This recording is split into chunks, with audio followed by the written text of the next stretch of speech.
اللہ تبارک و تعالیٰ نے قرآن پاک میں جتنی بھی آیات اتاری ہیں، بہت ساری آیات ایسی ہیں جو قرآن پاک کی جامع ترین آیات شمار ہوتی ہیں۔ ایک ہی آیت کے اندر اللہ تبارک و تعالیٰ نے ساری کے ساری دنیا کے نظام کو بیان فرما دیا۔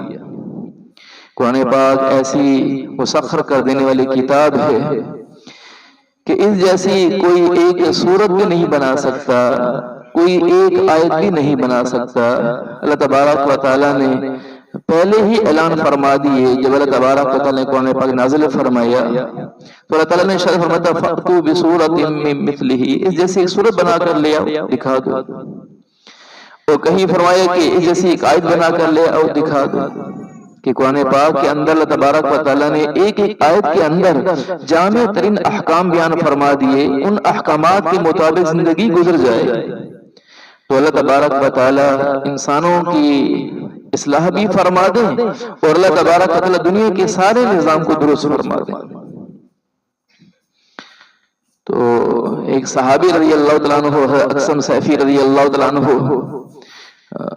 یہ سردار تھے قبیلے کے، تو جب اللہ کے نبی صلی اللہ علیہ وسلم کے بارے میں پتہ چلا کہ اللہ کے نبی صلی اللہ علیہ وسلم مبعوث ہوئے ہیں، نبی ہیں اور ان پر قرآن اترتا ہے، تو انہوں نے ارادہ فرمایا کہ میں جا کر خود ان سے ملاقات کروں تاکہ مجھے معلوم ہو سکے کہ ان کا دین کیا ہے، ان کا مزاج کیا ہے، تاکہ حقائق میرے اوپر واضح ہو سکے۔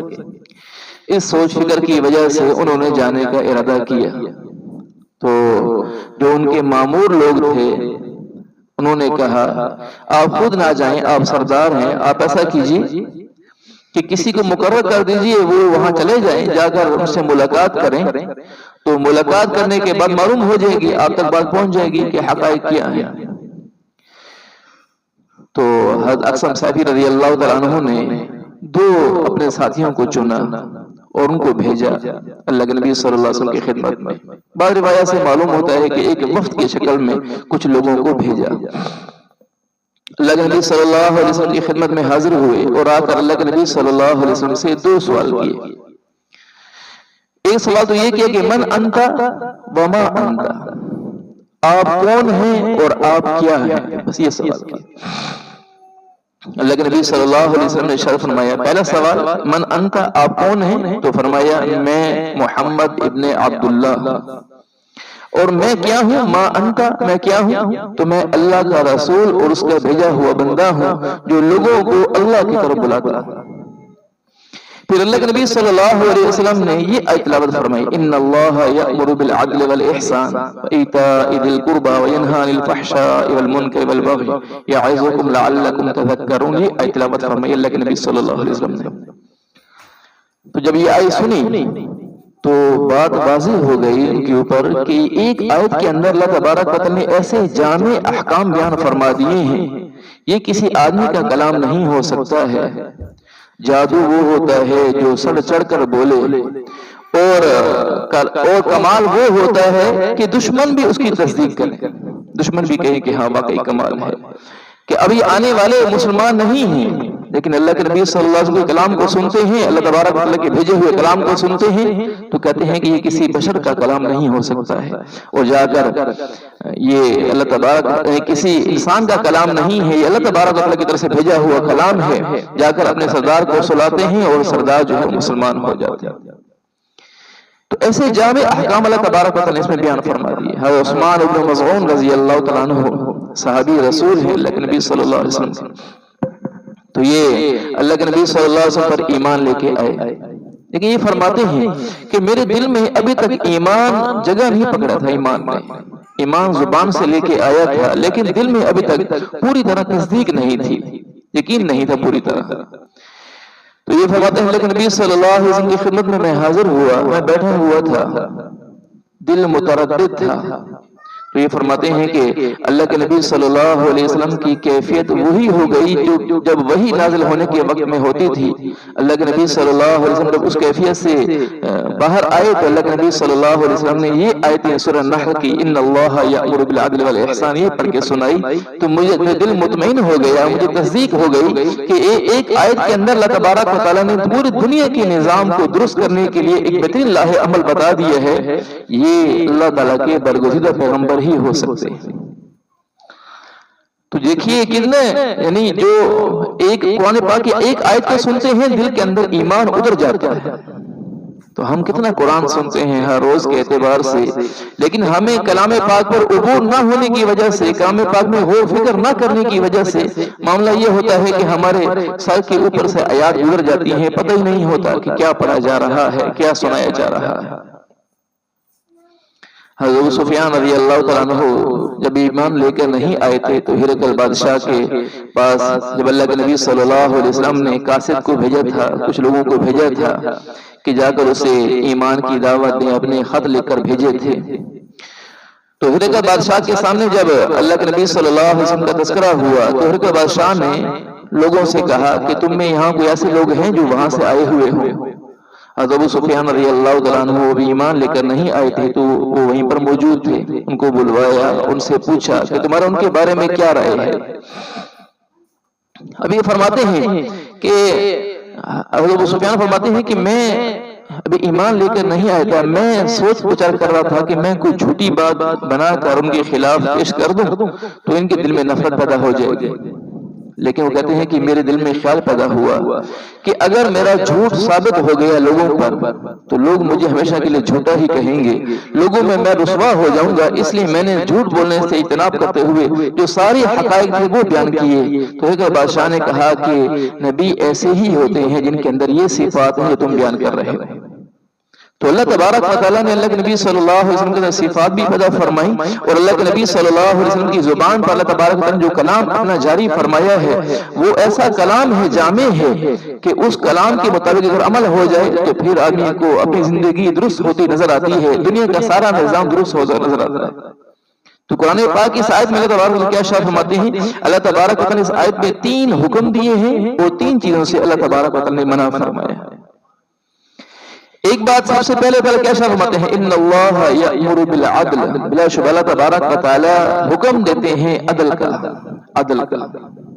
اب ہیں تو اگرچہ 3 لفظ ہی ہے، عین دال لام، 3 الفاظ ہی ہیں، 3 حرف ہی ہیں، 3 حرفوں کا مجموعہ ایک لفظ ہے، لیکن اس کے اندر ایک مکمل ضابطہ زندگی ہے کہ آدمی غور فکر کرے تو انسان جو عدل کرتا ہے، عدل یا تو اللہ تبارک و تعالیٰ کی ذات کے بارے میں ہو سکتا ہے، یا تو عدل اپنے نفس کے بارے میں ہو سکتا ہے، یا عدل نفس اور انسانیت کے درمیان ہو سکتا ہے۔ ان 3 چیزوں کے درمیان عدل پھرتا ہے، انصاف پھرتا ہے۔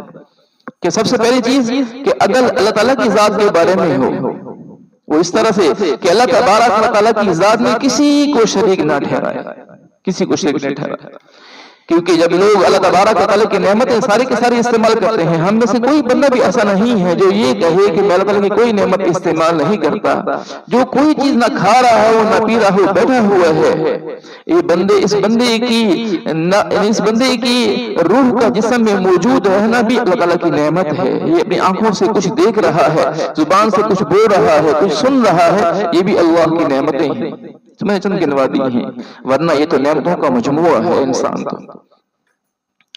تو اتنی نعمتیں استعمال کرنے کے باوجود پھر یہ بندہ جب اللہ کی ذات میں کسی اور کو شریک ٹھہراتا ہے، کسی اپنے جیسے بندے سے ہی اپنی مرادیں وہ طلب کر رہا ہو جو اللہ تبارک و تعالیٰ سے طلب کی جاتی ہیں، تو یہ اللہ کے ساتھ ناانصافی کرنے والا ہے، اللہ کے ساتھ یہ ظلم کا معاملہ کرنے والا ہے، اللہ کے ساتھ انصاف کرنے والا نہیں ہے۔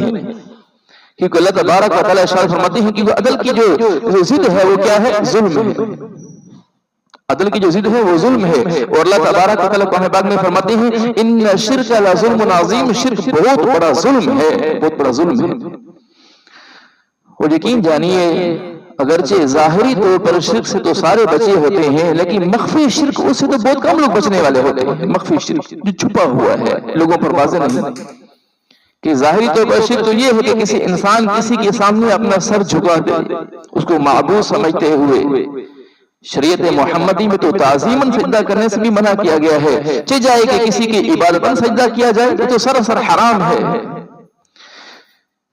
تو جیسے ظاہری طور پر شرک ہے، ایسے ہی اگر دل کے اندر ایک آدمی عبادت میں مصروف ہے اور عبادت کے اندر یہ آدمی تصور میں خیالات میں یہ سوچ رہا ہے کہ فلاں آدمی مجھے نمازی کہے گا، فلاں آدمی مجھے بڑا عبادت گزار سمجھے گا، فلاں آدمی کے دل میں میری اس عبادت کی وجہ سے بڑی عظمت آئے گی، تو یہ فرمائے یہ آدمی ریاکاری کرنے والا یہ بھی شرک کر رہا ہے۔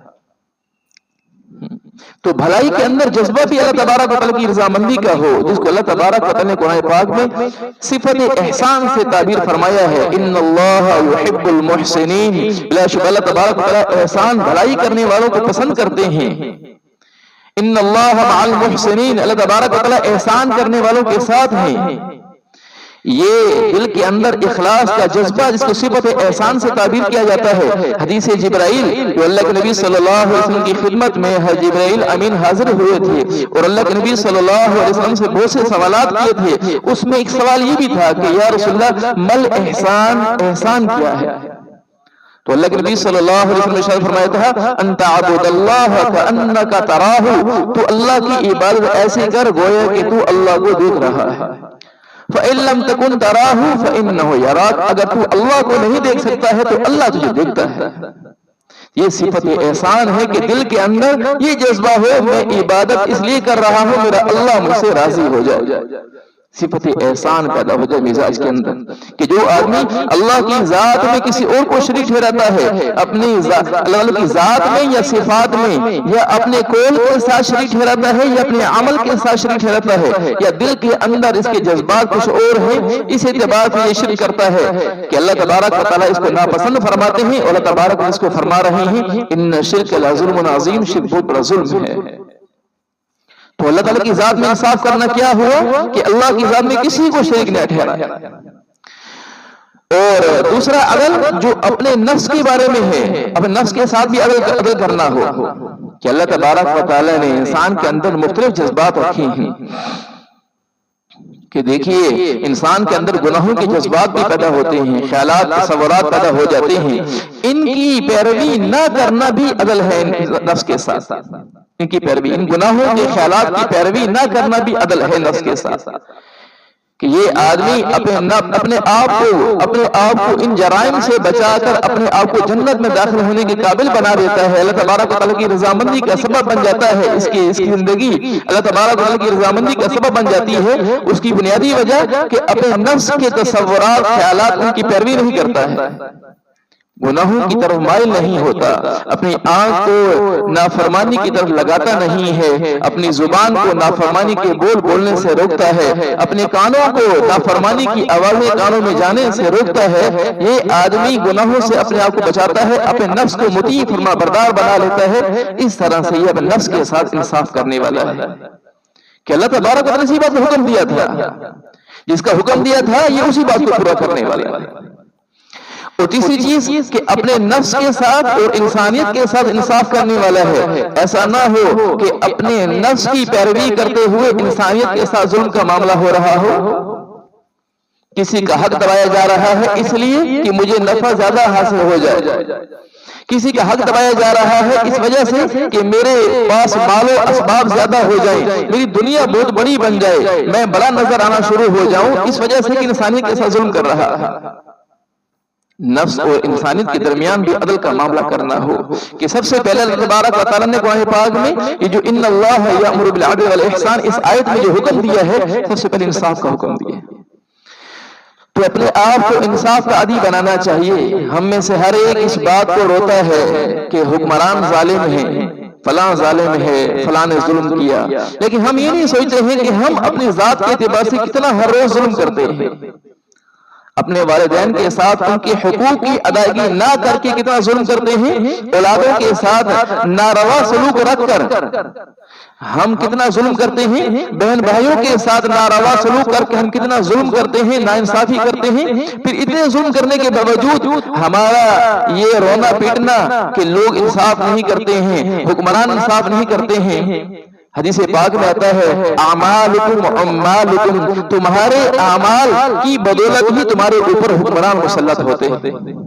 جیسے ہمارے اعمال ہوں گے ہمارے اوپر حکمران ویسے ہی آئیں گے.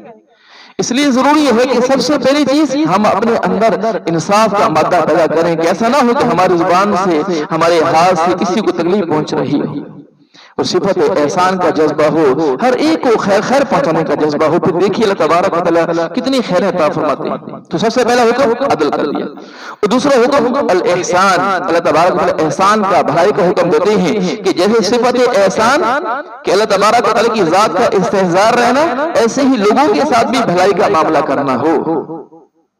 اپنے ہاتھ اور اپنی زبان سے لوگوں کو نفع تو پہنچائے، لیکن ایسا نہ ہو کہ اپنے ہاتھ زبان سے کسی کو تکلیف پہنچا رہا ہو. اس بات سے بچنا بھی ضروری ہے. هل جزاء الاحسان الا الاحسان، بھلائی کا بدلہ بھلائی ہوا کرتا ہے. دنیا میں بھلائی کا بدلہ بھلائی نہ مل سکے، لیکن اللہ تبارک و تعالیٰ اس بھلائی کا بدلہ جنت کی شکل میں عطا فرمائیں گے. سارے دکھڑے غم دور ہو جائیں گے. دنیا میں انسان کہتا ہے کہ مجھے تو میرے ساتھ تو لوگ برا سلوک کرتے ہیں، میرے خاندان والے، میرے علاقے والے، میرے دوست رشتہ دار میرے ساتھ برا سلوک رکھتے ہیں، میں بھلائی کرتا ہوں وہ میرے ساتھ ناروا سلوک رکھتے ہیں.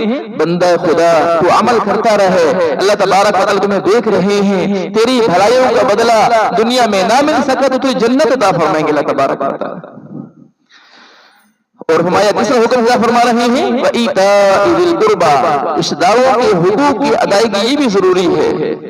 آج اپنے مال کو بڑھانے کے لیے یہاں تک کیا جاتا ہے کہ بہنوں کے جو حقوق ہیں وہ اس کی ادائیگی سے کوتاہی کی جاتی ہے. میراث کے معاملے میں دیکھا جائے تو بہنیں بیچاری ساری زندگی اس لیے بھائیوں سے کچھ نہیں مانگتی ہیں کہ اگر بھائی سے کچھ مانگ لیا بھائی نے دے تو دیا، لیکن ساری زندگی بھائی کے گھر کو ہم نہیں دیکھ سکتے. اس ڈر کی وجہ سے بہنیں اپنا حصہ نہیں مانگتی. اولادوں کے ساتھ بھی ایسا سلوک کیا جا رہا ہے کہ اولادوں کی خیرخواہی دین کو نہیں دے کر کی جا رہی، اپنے مزاجوں کو دے کر کی جا رہی ہے. ہمارے ہاں اولادوں کی تربیت بھی اپنے مزاج کو دے کر کی جاتی ہے، شریعت کے مزاج کو دے کر نہیں کی جاتی ہے. شریعت کیا کہتی ہے، اللہ کا حکم کیا ہے. جیسے اولادوں کے بارے میں یہ گلہ شکوہ ضرور ہے کہ اولادیں والدین کے ساتھ نافرمانی کا معاملہ کرتی ہیں، لیکن یہ بھی تو دیکھیں کہ شریعت نے والدین کو کس بات کا کاربند بنایا ہے، اس بات کو بھی دیکھیں. پابند بنایا ہے اس بات کو بھی تو دیکھیں.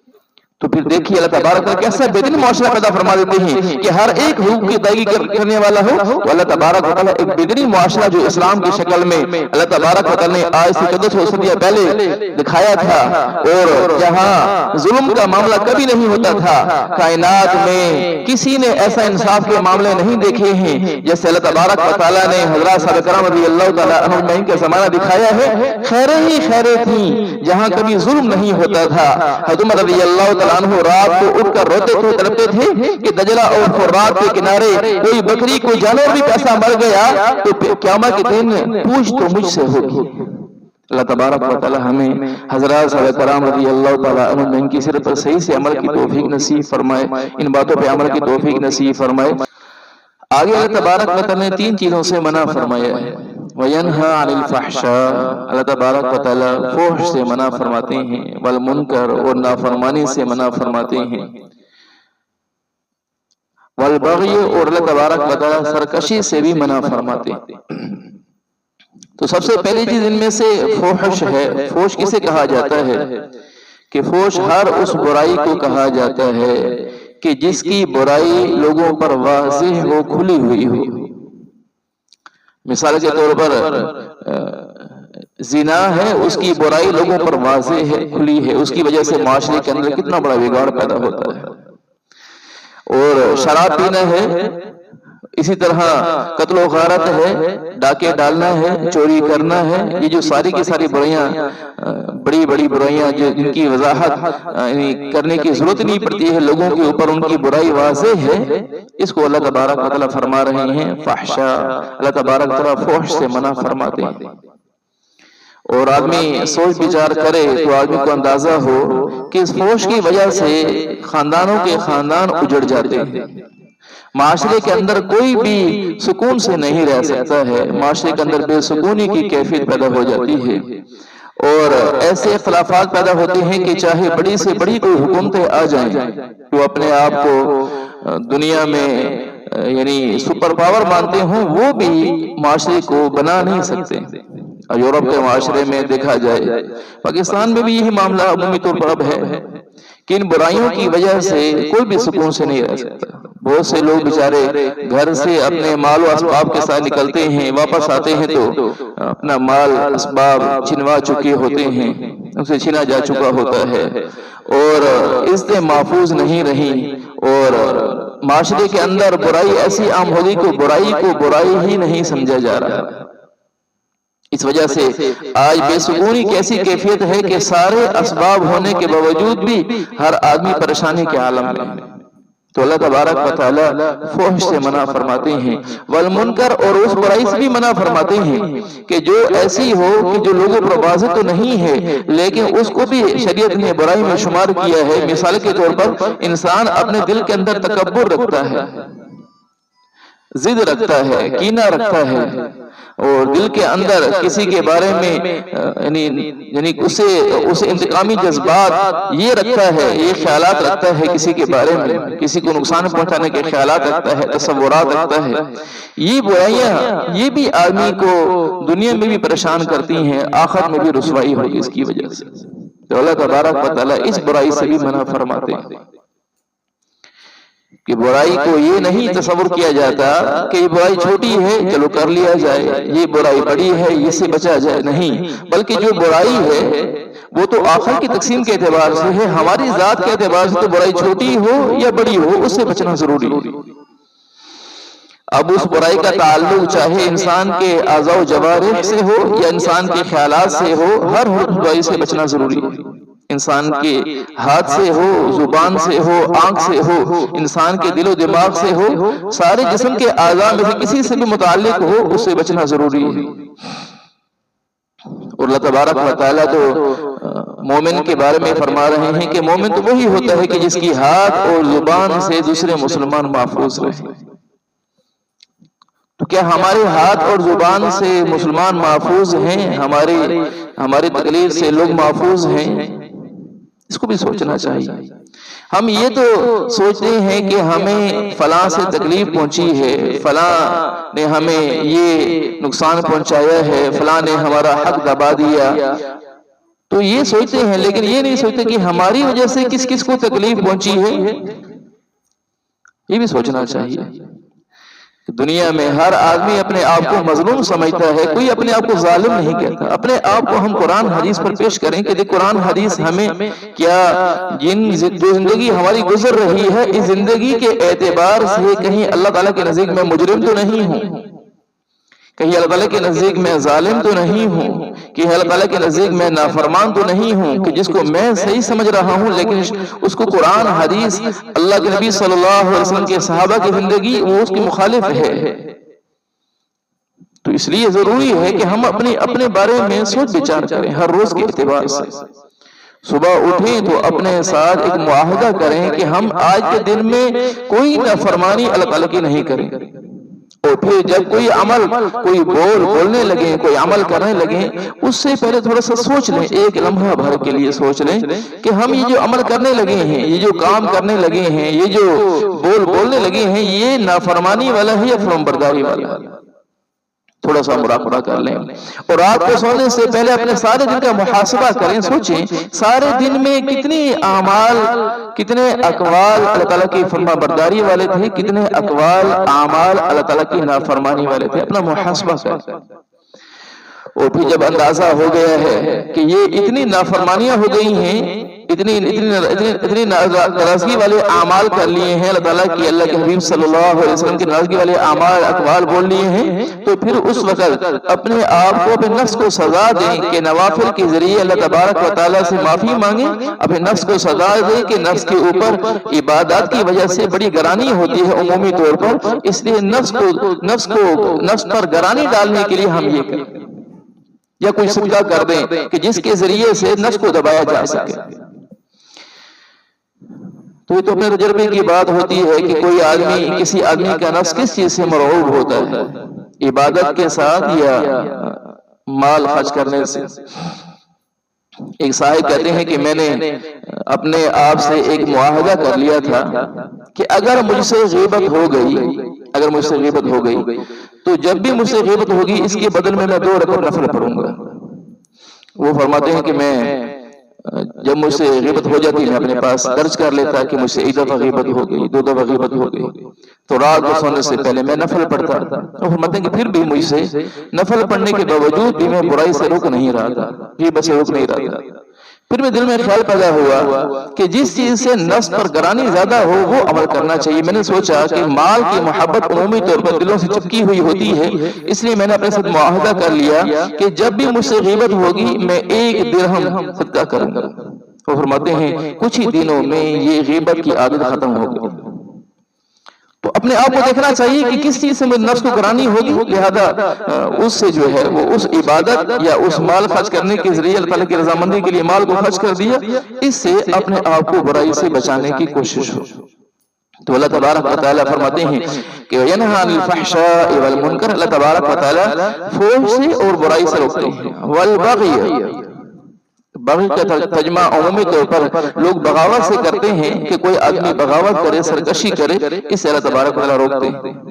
بغاوت کا عمومی طور پر تو مفہوم یہ سمجھا جاتا ہے کہ کوئی آدمی حکومت کے خلاف کھڑا ہو جائے، یہ باغی ہے۔ تو اسلامی حکومت کے خلاف کھڑا ہونے والا شخص کہ جو اسلام کو نافذ نہیں ہونے دیتا، یہ تو باقی شمار ہے شریعت کی نظر میں، لیکن اس بغاوت کا ترجمہ ظلم بھی ہے کہ جو آدمی ظلم کرنے والا ہے یہ آدمی باغی ہے۔ اور بغاوت جہاں دنیا کے بادشاہوں کے اعتبار سے بغاوت شمار ہوتی ہے، ایسے ہی رب تعالیٰ کے سامنے کھڑا ہو جانا نافرمانی کے اعتبار سے، کوئی آدمی ظاہری طور پر ظاہری الفاظ کے ذریعے کھڑا ہو جاتا ہے، نعوذ باللہ من ذالک، کوئی یہ کہے کہ میں رب کو رب نہیں مانتا ہوں، اللہ کو معبود نہیں مانتا ہوں، کوئی اس طرح کے الفاظ بولتا ہے، یہ بھی باغی ہے۔ اسی طرح کوئی آدمی اپنے عمل کے اعتبار سے نافرمانی کرتا ہے، یہ بھی باغی ہے۔ اللہ تبارک و تعالیٰ نے نماز کا حکم دیا، یہ نماز کو چھوڑتا ہے، یہ بھی باغی ہے۔ اللہ تبارک و تعالیٰ نے معاملات میں درستگی کا حکم دیا، یہ معاملات میں خرابی لاتا ہے، یہ بھی باغی ہے۔ والدین کی فرما برداری کا حکم دیا، والدین کی نافرمانی کرتا ہے، یہ بھی باغی ہے۔ اللہ تبارک و تعالیٰ کے حکم کے خلاف اولاد کو چلاتا ہے، ان کو اس بات پر مصر کرتا ہے یا اس کو صحیح سمجھانے کی کوشش نہیں کرتا ہے، یہ بھی باغی ہے کہ اللہ کے حکم کے خلاف چل رہا ہے۔ کہ اللہ تبارک و تعالیٰ نے تو وَأَنذِرْ عَشِيرَتَكَ الْأَقْرَبِينَ کا حکم دیا تھا کہ اپنے قریبی رشتہ داروں کو اللہ سے ڈرائیے، یہ آدمی ان کو صحیح رستے پر لانے کی کوشش نہیں کر رہا، یہ بھی قسم کی بغاوت ہی ہے۔ اور اللہ تبارک و تعالیٰ نے اس بغاوت میں سے، اس ظلم میں سے سب سے بڑا جو ظلم شمار کیا ہے، فرمایا اِنَّ الشِّرْكَ لَظُلْمٌ عَظِيمٌ، شرک تو بہت بڑا ظلم ہے، اللہ کی ذات میں کسی کو شریک ٹھہرانا، اللہ کی ذات میں یا صفات میں کسی کو شریک ٹھہرانا، یہ بہت بڑا ظلم ہے، اس آدمی کی مغفرت نہیں ہوگی۔ کہ اللہ تبارک و تعالیٰ ان اللہ لا یغفر ان یشرک بہ ویغفر ما دون ذلک لمن یشاء، اللہ تبارک و تعالیٰ شرک کو معاف نہیں فرمائیں گے، شرک کے گناہ کو معاف نہیں فرمائیں گے، اس کے علاوہ جتنے گناہ ہوں گے تو معاف فرما دیں گے، شرک کو معاف نہیں فرمائیں گے۔ اس لیے جو آدمی شرک کے اندر مبتلا ہو اور اسی حالت اس کا انتقال ہو جائے، اس بندے کی مغفرت نہیں ہوگی، بڑا ظلم ہے۔ اور وہ آدمی کہ جو لوگوں کے حقوق تلف کرتا ہے، لوگوں کسی کا مال دبایا، کسی کی زمین دبا لی، یہ آدمی بھی ظلم کرنے والا ہے۔ اور اللہ تبارک و تعالیٰ سورہ اعراف میں فرماتے ہیں لعنت اللہ علی الظالمین، ظلم کرنے والوں پر اللہ کی لعنت برستی ہے۔ تو بتائیے کہ یہ جو ظلم جو عام طور پر ہو رہا ہے معاشرے میں جو ظلم کی فضا قائم ہے، اس کی وجہ سے اللہ کی رحمتیں کیسے برسیں؟ ہم لوگ یہ چاہتے ہیں کہ ہمارے اوپر نیک صالح حکمران آ جائے، دعائیں مانگتے ہیں، لیکن زندگی اپنی نہیں دیکھتے ہیں کہ ہم کتنا بڑا ظلم کر رہے ہیں۔ حجاج بن یوسف، اس کے ظلم سے کون واقف نہیں ہے؟